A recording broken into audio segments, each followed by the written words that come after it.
Normally, this is the part where I talk about behind-the-scenes stuff, but honestly, there's actually not a lot to talk about this week. I mean, don't mistake me, there's a lot of little details and a lot of subtle touches, and I'll mention a couple of behind-the-scenes things as we go. But for the most part, I just want to dive right into this one. I love this bit. Sisko's like, everyone thought the war was over when we retook Deep Space Nine. Really? Really, everyone thought that. I'm sorry. I'm just amused at that very concept. This is especially funny since, if you remember, when they were originally pitching the Dominion War to Rick Berman, he was like, well, it can only last 4 episodes. A war can only last 4 episodes. I remind you, the war, if we count the official kickoff as the end of Season 5, lasts 2 full seasons. And even that's kind of underselling it, if we're being honest with ourselves. Anyways, so Joseph Sisko actually visits, and can I just say, it really is a treat to see Brock Peters again.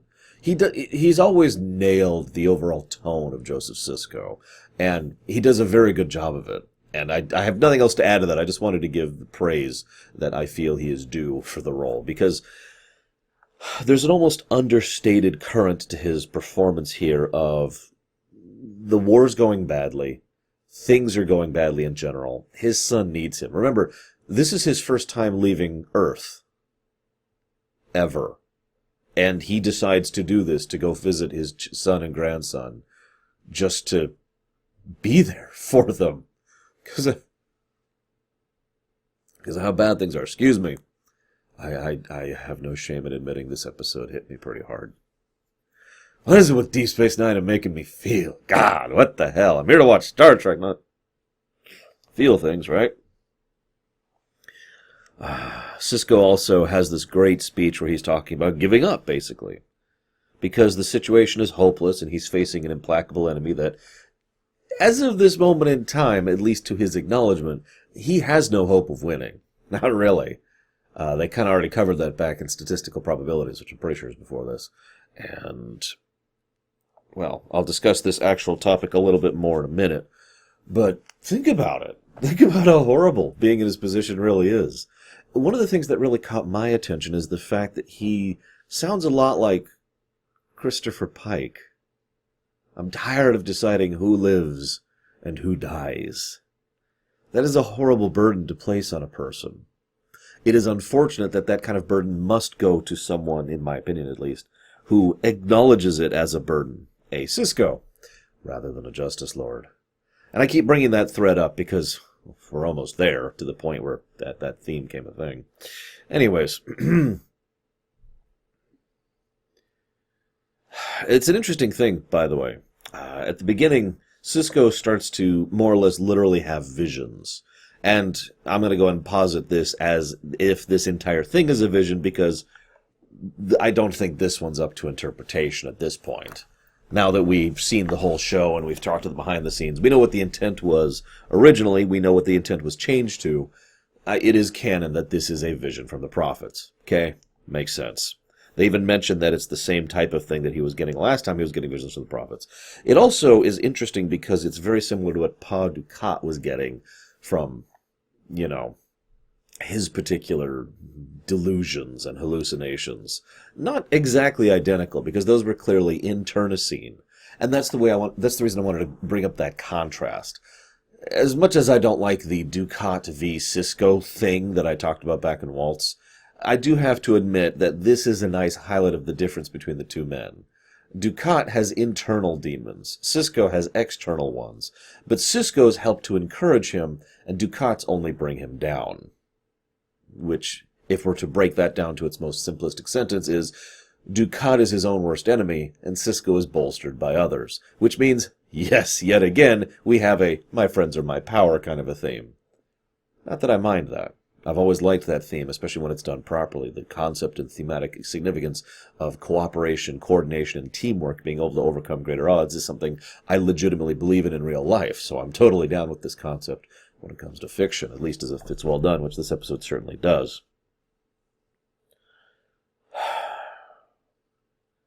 Now, I'm basically done talking about the easy part of the episode to talk about.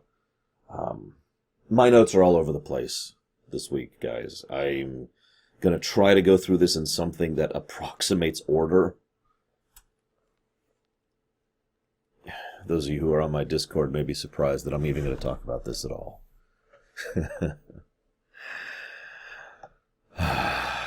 So we go in the past, 1953. Not the best of times. And we go to the publishing office. I forget what's Incredible Tales or something like that. Now, what's funny is they quickly establish the allegories for who is whom in the office.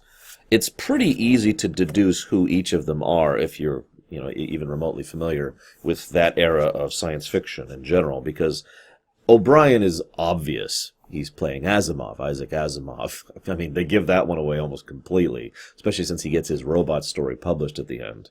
We have Harlan Ellison as Quark, or Quark as Harlan Ellison, but Armin Shimmerman as Harlan Ellison. That's going to sound strange because that probably sounds a little bit like an insult, but I don't mean it like that. But historically speaking, Harlan Ellison has always been very much a hardliner, very much a, don't give an inch kind of a personality and perspective.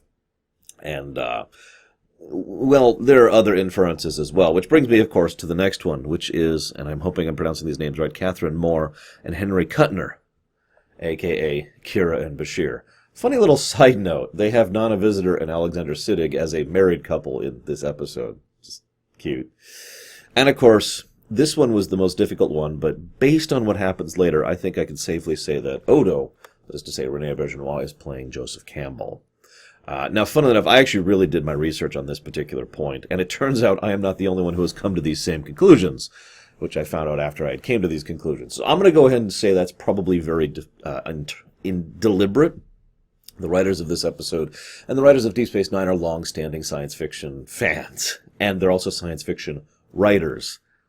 Yeah, there's a pretty good chance that all of this was very deliberately called out. Which makes sense, because if you pay attention to every name I just mentioned, every one of them was one of the science fiction writers who was trying to push cultural envelopes, societal envelopes, in their own ways, of course, but each of them was someone who could be argued to be, for lack of a better way to put it, ahead of their time, and trying to be part of, God, what do I call it? A movement? No. I know what I want to call that, and I'm just going to say it what it is. Trying to be part of being human. Actually human. And not part of some, well, like the cops in this episode. I suppose the first thing I should really talk about, looking at my notes, I actually have numbers just all over the place here. First thing I should talk about is it's nice to see everyone out of makeup. I stand by my statement that Rene Auberjonois looked like that back in when he was made human.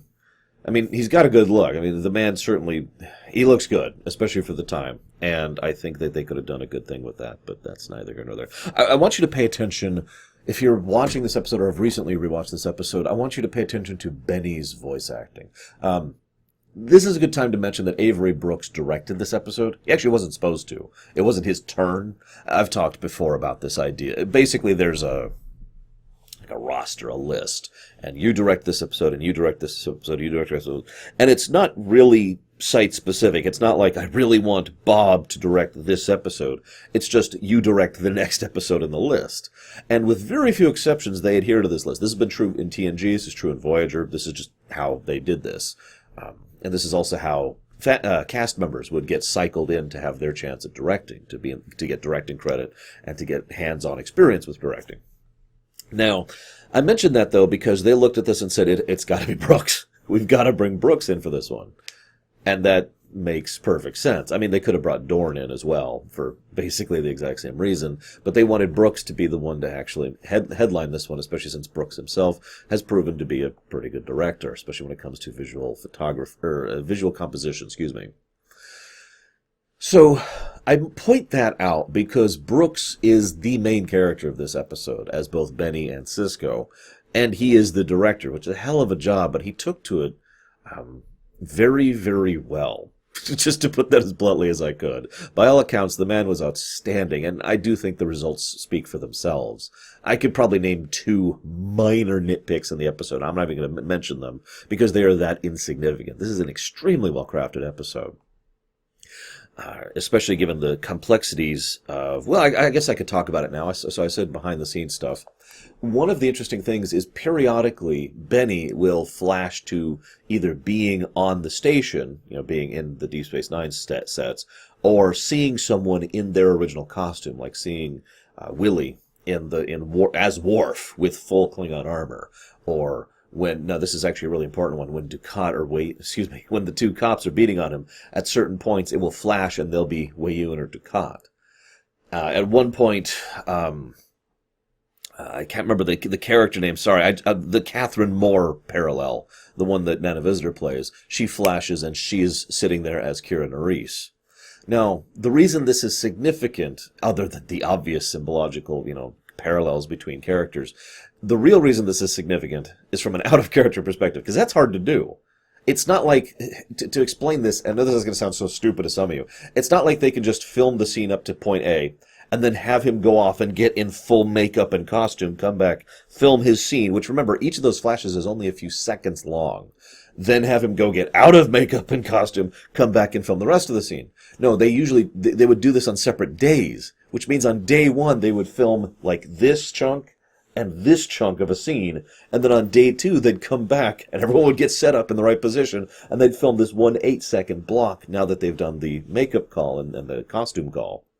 And so what they had to do is 1 day of filming all of the stuff which had no makeup whatsoever, and then 1 day with everyone fully in costume and fully in uniform. If that doesn't sound like a nightmare, you haven't worked in television productions.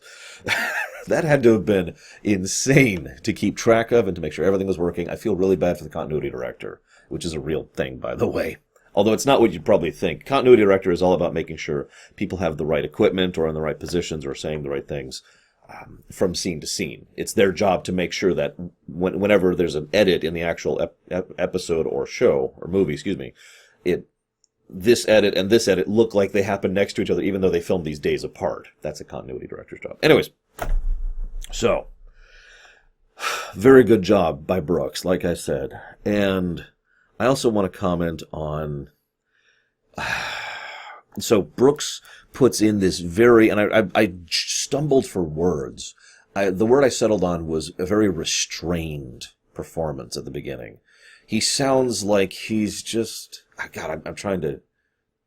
I can do this because I know what it feels like to be forcing a very calm tone. You're not actually calm. You're practically shaking because of how mad you are, or how hurt you are.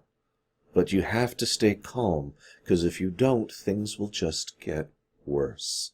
So you have this restrained tone going. Now, Brooks does a better job than I just did it, because I'm not a good actor, but you get the idea. He nails it. And of course, this leads immediately to, you might be thinking, why? Why does he have to be so restrained?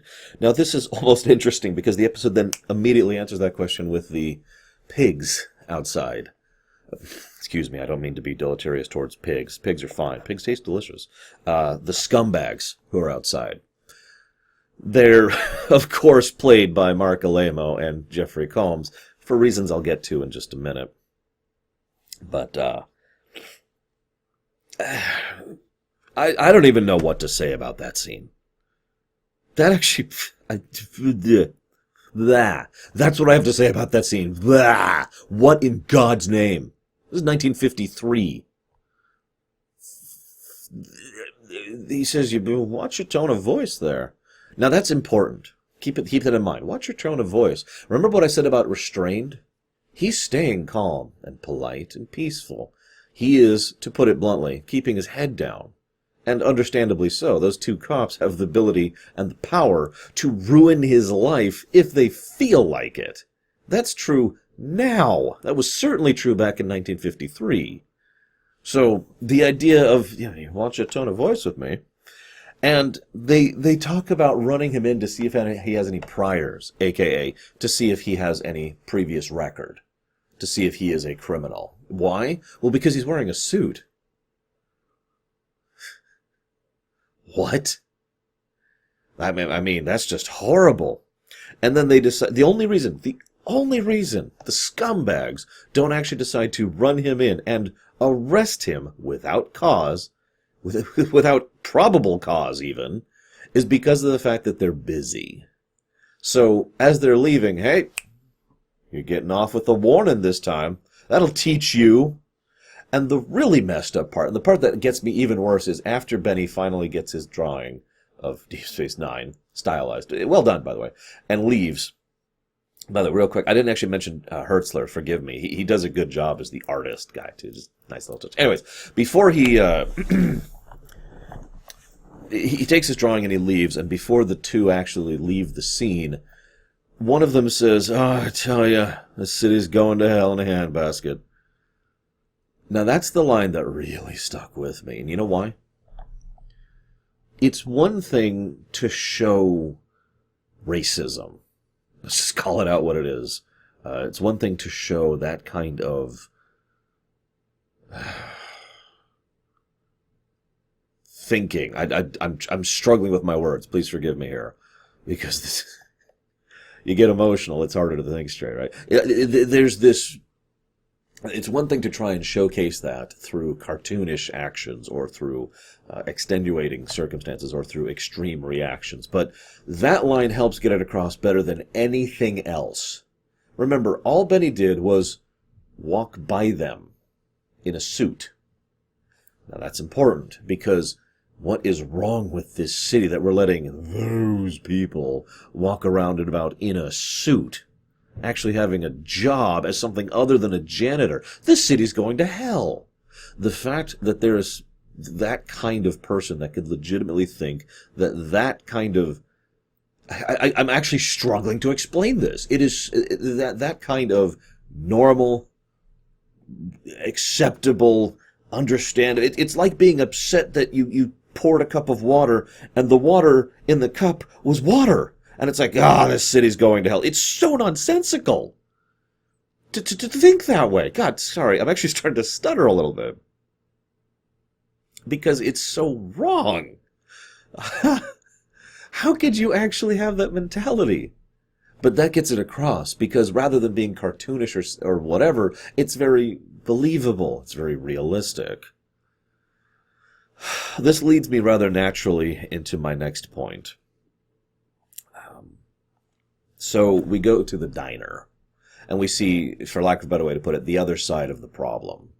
Now, there's no nice way to talk about this, but the problem is that people like Benny and Willie and Jimmy are all kind of contributing to the problem.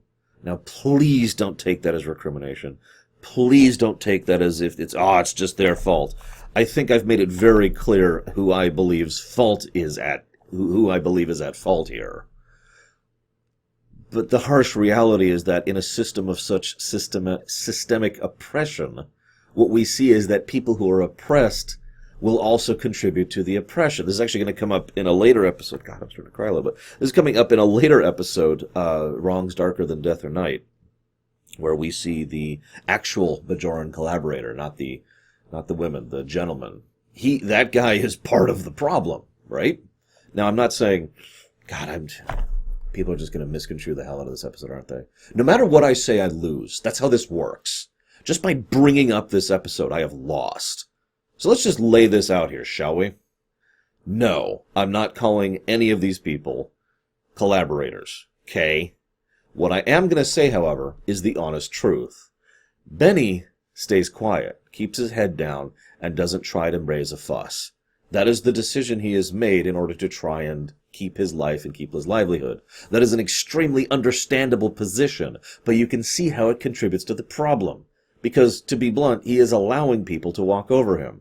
Now you might say, well, he has no power to do anything about that. And you'd be right! You see why this is so insidious? Which leads me to the next point. Willie, right? Yeah, I got it right. Willie, played by Michael Dorn, who, by the way, does an excellent job as Willie here. I mentioned in a future episode, I'm doing these out of order, it's not obvious. I mentioned in a future episode that Dorn has some good range with his acting. It's nice to see him be able to stretch out a little bit. He's also keeping his head down. oh yeah, he's got a nice job because the color barrier was finally removed when it comes to baseball, Major League Baseball. But he still lives in this neighborhood. He still doesn't interact with his white comrades outside of work. And it's understandable why. Again, this is not a statement of blame. This is a statement of fact that he is also keeping his head down. Now, this is also important because you need to remember that both of these men, Benny and Willie, have respectable jobs. They wear a suit to work every day. They're more dressed up than I am, for God's sakes. They wear a suit to work. They pay their taxes. They do their job. They have their own apartment. They are skilled laborers, to use the blunt term. And they're still seen as people who have to watch their step. That it's not good enough. That the fact that they are doing everything that is requested of them and required of them is still not good enough. That despite the fact that they are keeping their heads down and that they're trying not to push the bubble or rock the boat or whatever analogy you want to use, that they still could get stopped by a couple of cops. Puh. And in so doing, nearly get run in for the crime of nothing. And then we have Jimmy. Now, Jimmy's the hoodlum, and he is absolutely contributing to the problem. Oh, again, don't mistake me, this is not a statement of blame. But Jimmy has decided, well, see, he is low-skilled labor, and there's no nice way to say that sentence, right? There's no nice way to say that. If you are God, I forget the actual economic terms, forgive me. In economic terms, there's generally considered 2 or 3, depending how you define it, classifications. There's a difference between a dock worker and a surgeon, right? Now, you might be saying, duh, but my point being, even from a base economic perspective, those are considered completely different categories of jobs. Now, the important part, if I might interject here for a moment, is that some people think that makes the dock worker less important, and those people are stupid. To be blunt, without that dock worker, there's a pretty good chance that surgeon wouldn't be able to do their job properly because of the nature of shipping and interaction and international trade, blah, blah, blah. In short, the actual economic principle here is that both halves are necessary for a functioning society. I could get off into a whole thing about the economic principles of this and why I personally think that there shouldn't be such a gulf in terms of income when it comes to low-skilled laborers or high-skilled laborers. But regardless of that, getting back to my point, what we see here are 2 high-skilled, that would be Benny and Willie, a writer and a baseball player, a good baseball player by all accounts, and Jimmy, who is a low-skilled. He can wash dishes, he can act as a janitor or whatever, and his response to that is, piss on that, I'm going to just steal for a living. And you can see how that then contributes to the problem just like they do, although arguably more so, because we have a bit of crab mentality going on here, don't we? In fact, well, I don't want to speak negative about Cassie's character. I don't even remember her name, please forgive me. But what's interesting about her is she is supportive, but also in her pragmatism is effectively trying to drag Benny down, just like Jimmy is. Although, if I can diverge for just a second, there's this great bit that just occurred to me. I was washing the dishes in the middle. I needed to take a break. The episode was hitting me too hard. I needed to take a break, so I went to do some dishes from breakfast. And as I was doing it, it occurred to me something which I want to share with you. See, Benny's an idealist. But if Proxus had not exploded, his idealism possibly would have never found expression.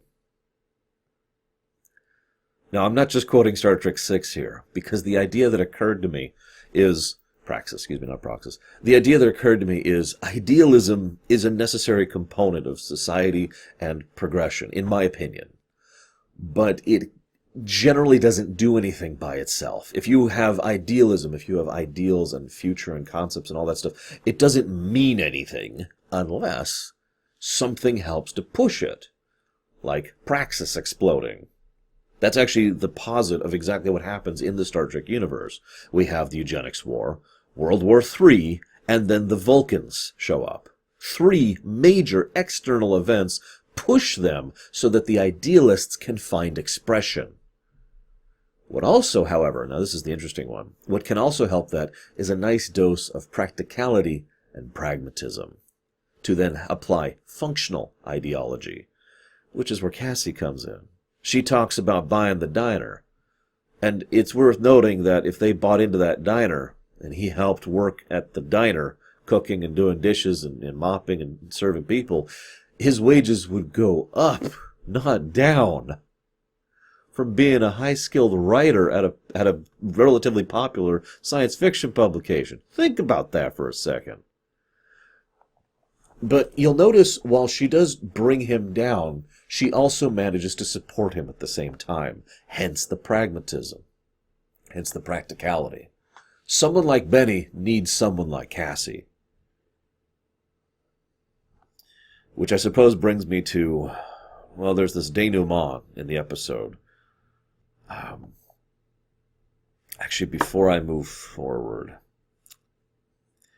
you ever have... Actually, I'm sorry, I'm looking at my notes here. I forgot to mention something.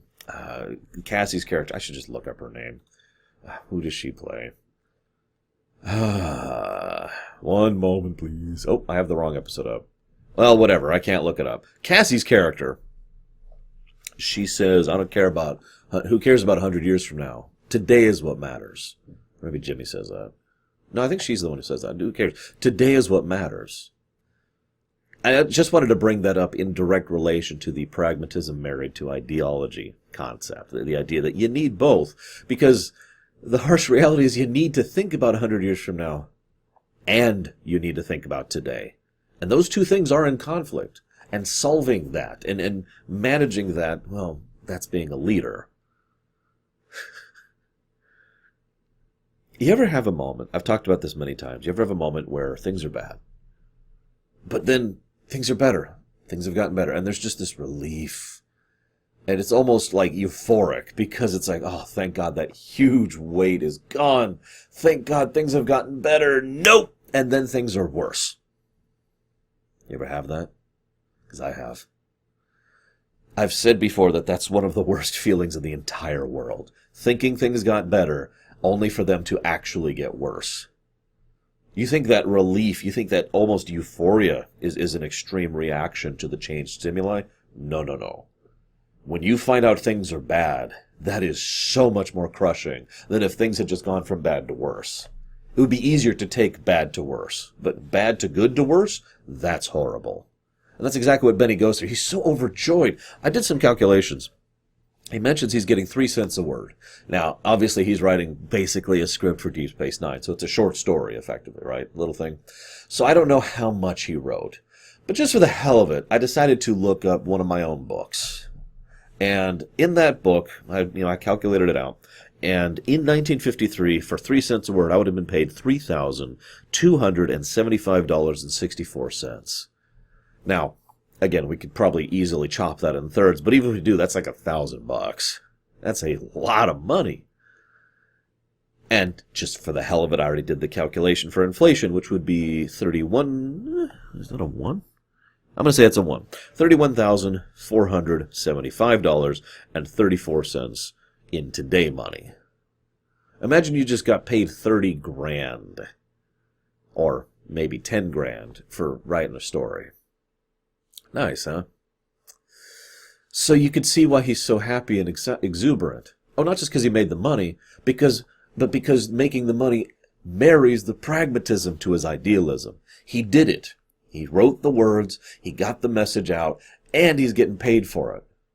So now he has practicality as well as ideology. And then, of course, he meets...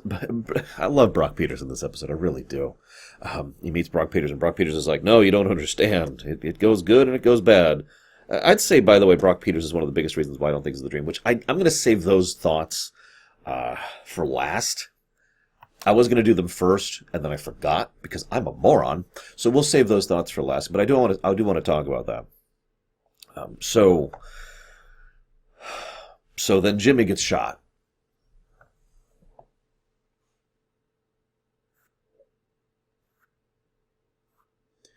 Before I talk about Jimmy, actually, I want to talk about Defiance. Because that is ultimately Like, I know this feels out of order, but I swear I'm doing this for a reason. In the scenes after that, he gets the tar beaten out of him by the cops for no real reason. Although, again, that probably would happen today, too. But let's not get into that. So he gets the tar beaten out of him. And he goes back to the publishing house. And the people there, they've always been supportive of him. They're happy to see him. Asimov got his book published. That's awesome. And Rene Auberjonois' character, Joseph Campbell, comes in. And he's like, well, it was pulped. It was thrown out. They've decided not to do a publication this month. Because the publisher, Mr. Stone, who is this nameless, faceless person in the distance, said, no, I can't do this. I mean, this is just intolerable.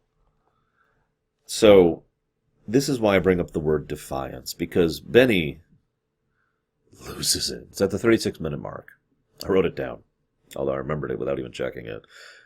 He breaks down, and he just completely starts self-destructing emotionally and mentally. I've actually heard some people over the years say that they don't like Avery Brooks' performance, his acting style. And in fact, one of the most common elements that they point to is this type of acting. He has this way of speaking. I don't actually know how to explain it. You know what I'm talking about. You've seen this show if you're watching me here. And I get that preference is a preference thing, but for me, I don't think anything we're seeing here is overacting or bad acting. This is someone who is just pouring everything out through every pore. Basically, you could see the emotion seeping out of him as he's shaking, barely capable of maintaining a single word. And by several accounts of the other actors on the set, Avery Brooks just threw himself into this full tilt, without holding anything back. And, he just breaks down. But the really interesting thing is his attitude the entire time is not one of restraint. This is the parallel to restraint, defiance. And I say specifically defiance, not just because he named his ship that, but his shift. We're on the defiance shift. But because of the fact that defiance is not things are going to get better. Now that's important. Defiance is screw you. Defiance is this is bad, you're hurting me, screw you, I'm not going to give up, I'm not going to give you the satisfaction. I'm not going to win, but I am not going to go down quietly. That is defiance. And that is an emotion I understand very well. And to see him just practically scream that, and as he's like, no, to hell with you, and to hell with Stone, and to hell with your publication, I am not, you can't do this, you can't destroy my idea, you can kill me, but you cannot kill the ideas I have presented.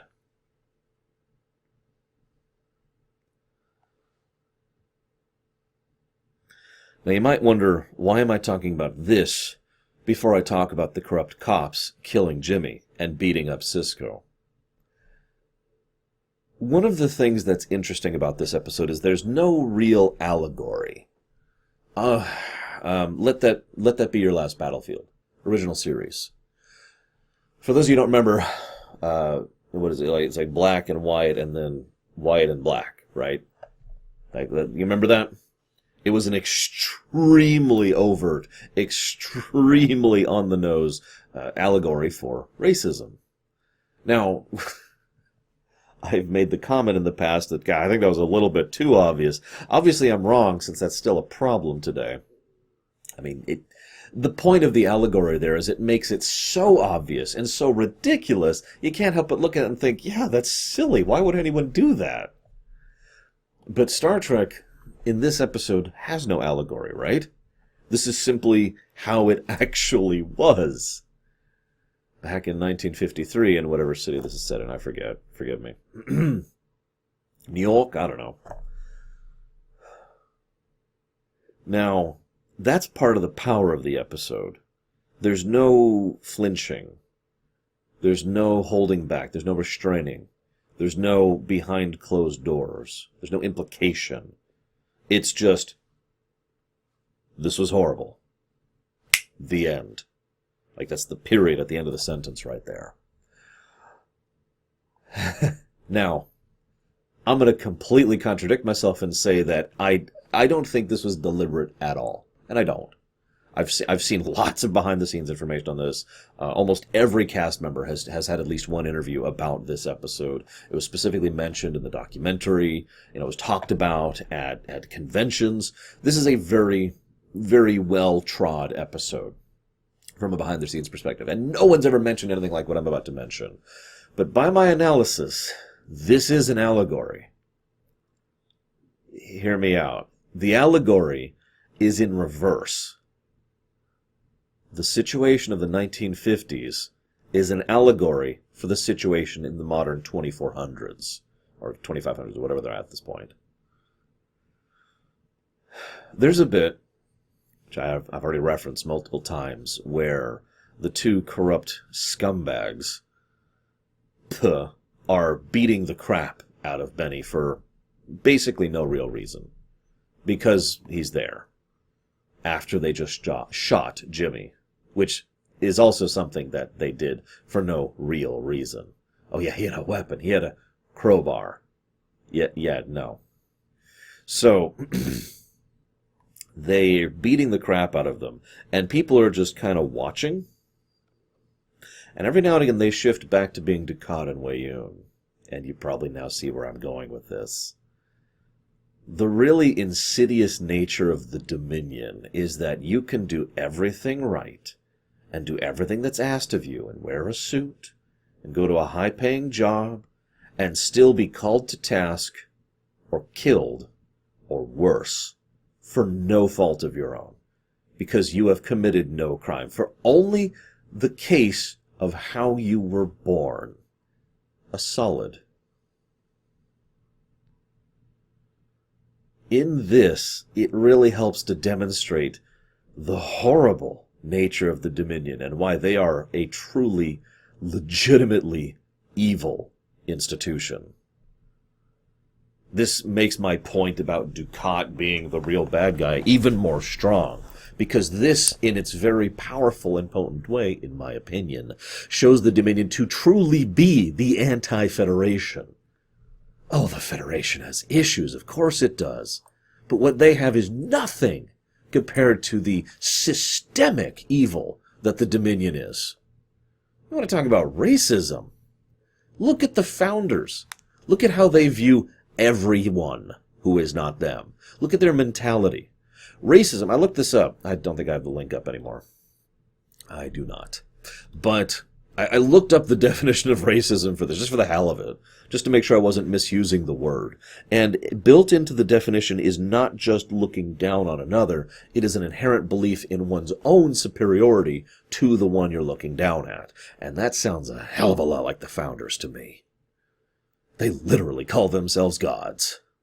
And even ignoring their self-deification, there's also the fact that they look at everything else as inconsequential when compared to the life of a single founder. I have zero doubt that if the founders could, one moment, wipe out all life in the galaxy except for the founders, they would do it without hesitation.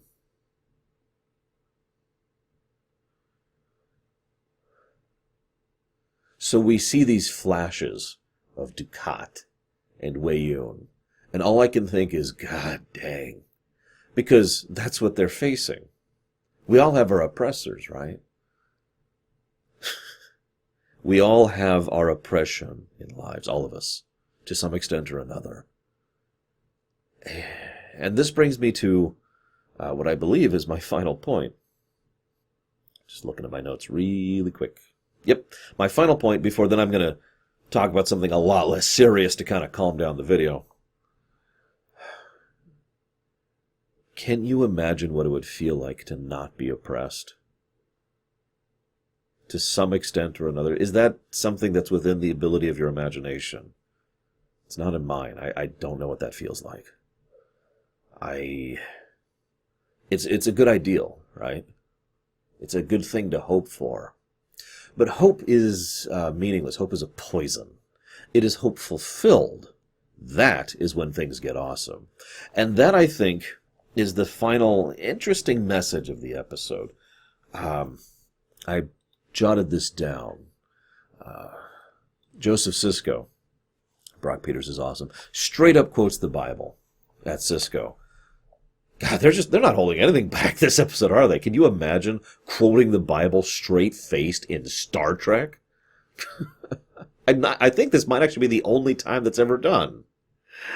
And I quote, "For I am already being poured out to be offered, and the time of my departure is at hand. I have fought the good fight. I have finished the course. I have kept the faith. Henceforth there is laid up for me the crown of righteousness, which the Lord, the righteous judge, shall repay me at that day, and not to me only, but to all them also that have loved his appearing." Now the point of that, I don't want to get into theology right now, but the point of that and its execution in the episode is, well, defiance, sure, but hope fulfilled. Because both of those are then married in this episode. Because we see that it got better. That within the universe of Star Trek, when we go from 1953 to the modern era, yeah, we still have our oppressors, the Dominion still exists. But look at Earth. Look at how much it's changed. Look how much it's grown.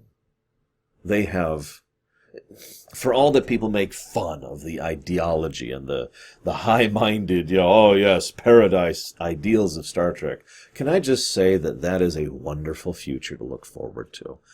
If that was the future that was waiting for us, that would be a relief to me.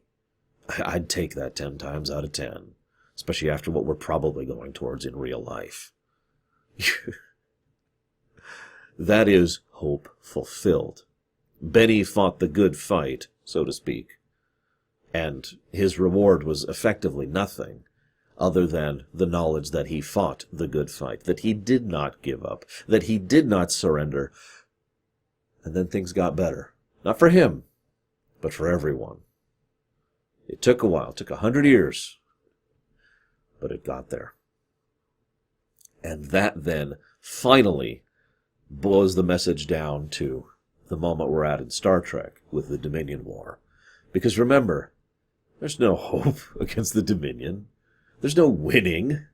Sisko and the Federation are very likely to go down just like Benny went down, just like Jimmy went down.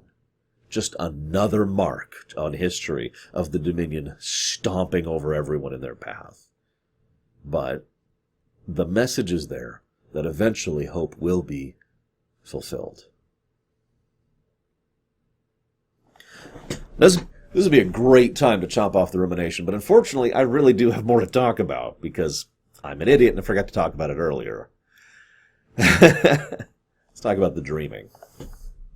Now, if you'd asked me to ruminate on this back in, say, early 2018, or any time prior to that, I would comment on how much I dislike part of this episode. I know that sounds weird, because I just spent however long gushing about this incredible episode. But the thing that bothers me is when fiction does what I call the opposite of concrete reality. Now, not that there's anything inherently or necessarily wrong with a tale or a mythos or something that does not have a concrete bedrock to it, but that's not my thing, and it never has been. Mind game stuff. Was it? Will it? Maybe, kinda, sorta? Were they dreaming really? Is that really what happened? You probably can think of several examples of that. This very episode is actually an example of that, and it was done deliberately, as we know now. See, the idea that the episode posits, and this is when interpretation kind of comes into the fray, is Sisko, and by consequence all of Deep Space Nine, just a dream of Benny? Or is Benny just a dream of Sisko? And it leaves it up for debate, because right at the end he looks in the mirror, and even though the mental stuff is gone, even though the explanation of the prophet visions are gone, he sees Benny in the mirror. It's very Twilight Zone-y, in a bad way, if I could be so blunt, because I hate that stuff. No. To use an opposite example, Frame of Mind, over in TNG, I think that's season 7. It's season 6 or season 7, pretty late. Well, I'm pretty sure I'm going to be covering it this year, actually. In Frame of Mind, they go back and forth between the what is reality, what is not, what's happening, oh God, what's going on? But it works because there is an underlying bedrock beneath all of that. Beneath all of the what is and what isn't is and inconsistencies, there is a layer of consistency that helps ground the rest of the episode.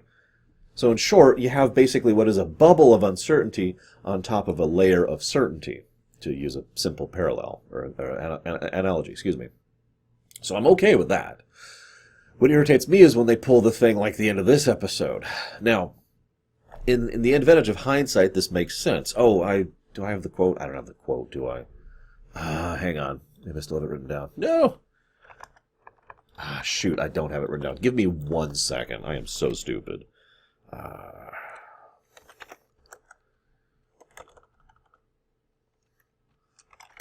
There it is. Just needed to find this. So back in, when was this? This is pretty recent. Yep, August of 2018. There's the 25th anniversary of Deep Space Nine, and they were talking about several things, and blah blah blah blah blah. And there's this bit where Ira Steven Behr says, I'm just going to quote him word for word here. I did pitch to Rick Berman that the final episode would end up with Benny Russell on stage 17 at Paramount, wandering around the sound stages, realizing that this whole construct, this whole series we'd done for 7 years was just in Benny's head. That's how I wanted to end the series. And Rick said, does this mean the original series was in Benny's head? Does this mean Voyager was in Benny's head? And I said, hey man, I don't care who's dreaming those shows. I only care about Deep Space Nine. And yeah, Benny Russell's dreaming Deep Space Nine. He didn't go for it. Now, forgive me for saying what is probably going to sound blasphemous, but this might be the only time ever that I really agree with Rick Berman. I would have hated that. Oh my God, do you know what a can of worms that would have been? Do you know how much that would have thrown everything? And it would have been Mass Effect 3's ending, except even worse somehow. Imagine if Mass Effect 3's ending also affected Dragon Age. And something else. I don't know, KOTOR, right? Just what? No! Now, I'm actually curious of your guys' thoughts on the idea of that original ending. But I bring that up because this episode was supposed to be laying the groundwork for that eventual ending. Hence the maybe it wasn't a dream thing at the end, because they wanted that thread.